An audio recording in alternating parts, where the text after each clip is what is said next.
ले गो कही के करही तैयारी, ले गो कही के करही तैयारी, ये ले गो कही के करही तैयारी, ले गो कही के करही तैयारी, ले गो कही के करे ले गो कही के करही तैयारी, ले गो कही के करही तैयारी, ले गो कही के करही तैयारी, ले गो कही के करही तैयारी, ले गो कही के ये दे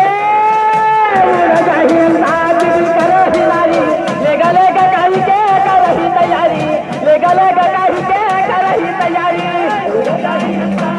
करो हिनारी, ले गो कही के करही तैयारी, ले गो कही के करे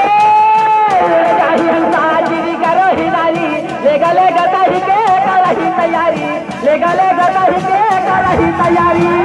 कही करो हिनारी, ले गो कही के करही तैयारी, ले गो कही के करही तैयारी, मोह मोह करके धन लावत मोह करके का धन लगे,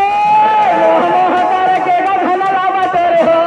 मोह करके का धन लावत रे हो, हे का करबर मोह माया लात जोरे हो, करबर मोह माया लत जोड़े, हे का करबर मोह माया लात जोरे हो, करबर मोह ये दे माया लात जोरे मोह माया लात जोरे हो,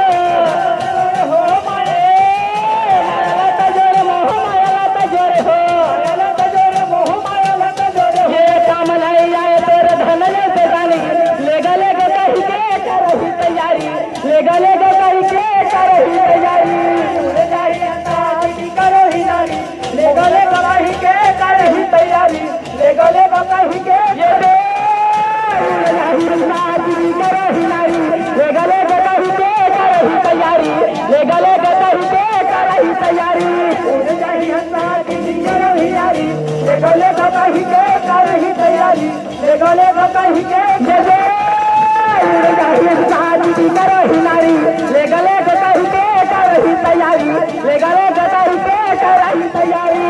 ले जाइए ताजी करो हिनारी, ले गो कही के करही तैयारी, ले गो कही के करही तैयारी, ले गो